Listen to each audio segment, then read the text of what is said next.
Hey guys, what's up? So I know it's been a minute, but what we're looking at here today is my home server rack. It's pretty cool. So I thought I'd just show it off a little bit, maybe go through some of the stuff on it. Kind of like we did with upgrading that Dell C6400 chassis a few months back. And for a quick update on that, it went horribly. Basically, the data center we were working with, the third-party contractor getting us the space, basically just committed fraud and got everyone he was working with kicked out of the data center, including us, and our hardware held there for an entire year. But hopefully we'll have a video about that coming at some point for a quick update if any of y'all are interested, if I could speak English. Anyways, let's just go through what we have on the rack real quick. Maybe you guys find something interesting, and maybe we can go over some of the stuff I'm planning. In case you guys are interested in any of the hardware we have, then I can maybe try to focus on making a video about that or developing something for the business side on that hardware. So, to start, naturally we have the top, and this is our Cisco C220M4. It's a Xeon E5 server. It is not active. The CPUs and RAM are taken out of it, and there's no actual drives in these trays at the moment. This server is entirely being used as a shelf. It's just so that the top of the rack has something to put stuff on, and as you can see, we put stuff on it. We've got some Dell Enterprise SSDs for a server you'll see in a minute. We've got some of these Dell H740 or 730 RAID cards, and then we have a external SAS HBA, a Dell Boss card right there, and then, oh, these are cool, there goes that, our HDMI to fiber transceivers. So these do like 4K 30, 1080p 60, maybe a little higher over a single multi-mode fiber, so you can get like 300 meters with your HDMI. They were quite expensive, but I think they're pretty cool. So let's just go down the rest of the rack. Here we just have a Cisco small business switch. I had originally thought this one was PoE because I use PoE to power like my phone while I'm in here and stuff like that. I use it to charge my phones. It's super awesome. And I just needed a basic switch for our ISP connections, but I had thought it was PoE, so I need to replace it with one of the PoE ones I have. But this is just a standard 1 gig managed switch, web managed. Then, as you can see here, we have our Ubiquiti UDM SE Special Edition. That just means it has the PoE. We, again, have no hard drive in here, because why would we? We have our connection to the switch below, and then we have this 10 gig connection and a bunch of copper, which you'll see where those go to here in a little bit. Then below it, we have our main switch for the rack. This is our MikroTik CRS35448G-4S plus 2Q plus. Of course, naturally, if we can read that, there we go. And what it's doing right now, you can see we have a lot more fiber connections than we have copper. We've got 240 gigs, neither of them are active per se yet, but we have a plan. We got transceivers here for fiber. Then we have 4 10 gig connections, one being the link to the other room. We'll see where that goes in a minute. And the other one, this is the link to the router. And we have our 2 copper connections going to a server. Down below, it's just 1 gig, no PoE. Nothing special. We will have a fiber distribution switch coming in soon whenever it gets sent to me, because it's also held somewhere. But anyways, right below here we have our Dell R640. This is a 1U server I bought on eBay, naturally. As you can see, we filled out most of the drives. This is the 8 NVMe front bay option, so it has 8 NVMe U.2 ports, which can also act as SATA or SAS, which we also, as you see, like we have things like this Kingston DC 1500M. This used to be the boot drive, but I need redundancy and I could only afford one of those. So we have dual of these Kioxia CD5R or M drugs. I don't know, you'll see it on screen. It's super weird.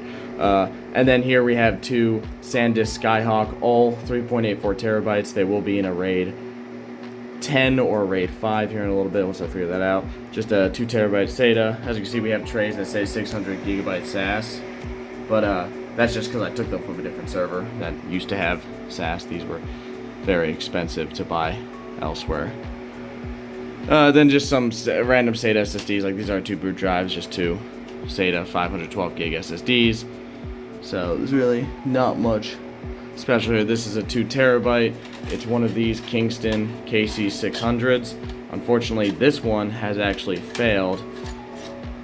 These are hot swappable, so we could put it back in, but it will at some point turn yellow and say it's failed. So maybe that'll happen while we're filming this stuff. Okay, so going down the rack a little bit. On the front side, we'll go around back here in a little bit. We have our Datto storage appliance. This is, I did not buy this new or anything. I bought this on eBay. And basically it has an 8-core embedded CPU. So that is an Intel Xeon D something, 1541 or something like that. Basically it's just an 8-core CPU, 16 thread, embedded onto the board. Nothing too special. And then we've got a bunch of 8 gig DIMMs, so we have 32 plus 16, 48 gigs of DDR4. That's just what it came with. Pretty nice, we're expandable. We do also have an Intel Optane accelerated there for the hard drives. And the reason I bought the server is because I paid $100. It came with all that stuff you see, which is already good. And then it also came with 2 12 terabyte Exos SATA drives. Or are these SAS? Exos X14, that would be SATA. That is a SATA connector. You can tell it's SATA. Okay, I switched to camera mode because I was using an app that was just not doing well with the autofocus at all. But we should use this instead. But yeah, so it's got these Exos SATA drives here. But for 12 terabyte drives, if they work, which who knows if they actually do, I haven't turned this thing on yet. If they work, $100 for 24 terabytes of storage, probably 12 usable after RAID 1, is pretty good for like an archive drive. So this Dell is acting as our main file server. It's what's sharing our SMB shares. It's still running Windows Server 2022 at the moment, but it will hopefully run Proxmox and run that in a VM once I figure that out. It is currently rocking dual Xeon Gold 6130s, 6138s actually. So that is 20 core, 40 thread per CPU for a total of 40 cores and 80 threads, and it has 192 gigs of RAM, 12 16 gig DIMMs, which is plenty, and fills out all of our memory channels, all 12 of them, 6 per CPU. Super awesome. We'll look in the back in a little bit. So our archive machine is here. I want to fill it out with 2 more. Can't really afford to, but would like to have, 24 or 36 terabytes usable, and then 1 for parity. Would be nice for a nice archive storage with plenty of speed. This is our Lenovo, I think it's like an SG600 or something. It's a Lenovo something D2 chassis, as you can see here. Basically, this thing is a quad node, or in my case, a dual node, because I have the CPU nodes right here, and then I have a GPU node that goes on top of it and connects using these slim slash ports into the CPU nodes. As you can see, I've stripped the CPU nodes. That's what it looks like stacked up.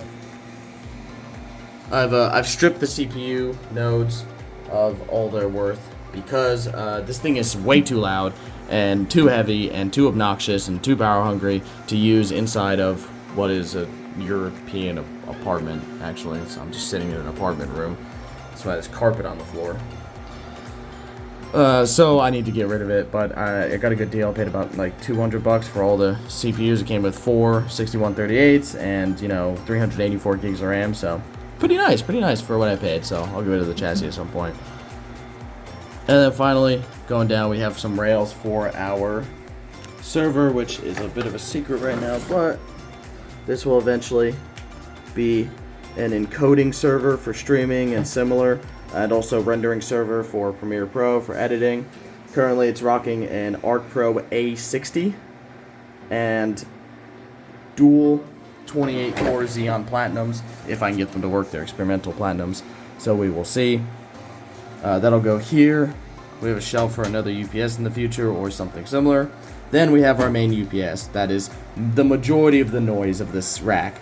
This is an Eaton 9PX 4500 watt UPS. As you can see by the output, we can rock 4500 watts out of this thing now. Even though it does have that giant connector you see right here, huge connector, it actually gets adapted down twice to go to a normal Schuko plug.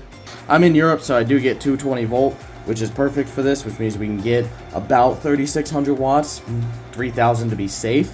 But honestly, I try to keep it below, at or around 2000 or below to be safe. And then this thing would just act as a huge battery, which is awesome. So even though it could do 4500 watts out, using less will just extend the battery life. So yeah, and this thing is currently with just like the 1 or 2 things I have on, plus the switches.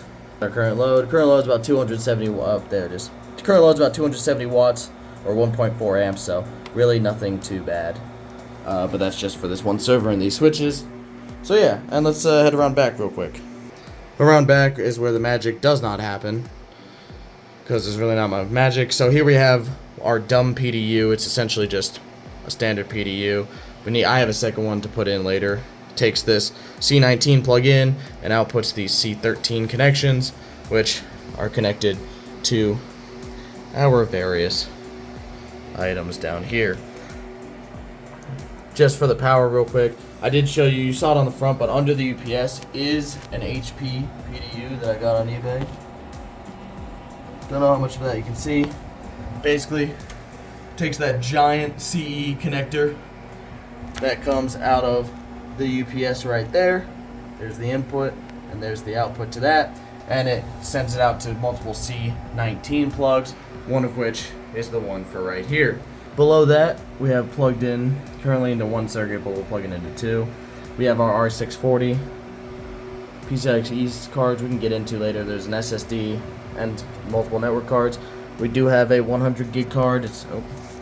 There is a 100 gig Intel OmniPath card that I got from the Lenovo server installed right here, but currently it has a 40 gig transceiver going to it, just because I needed a placeholder just to shove in there.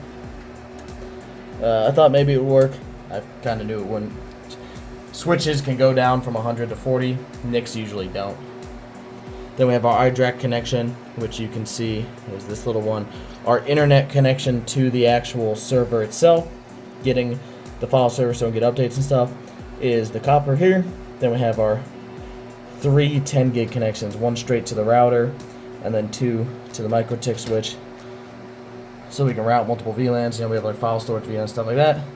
There's a bag of Lenovo, super big, super nice, but way too freaking loud.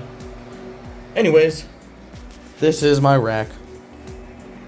It's pretty nice. We're gonna expand it, just for some spoilers. I'm looking at this Cisco C240 M5 with our 40 gig connections here and 2 more 20 core CPUs. I'm looking at that for expanding, building a Proxmox host, which gets storage from over iSCSI from that Dell node.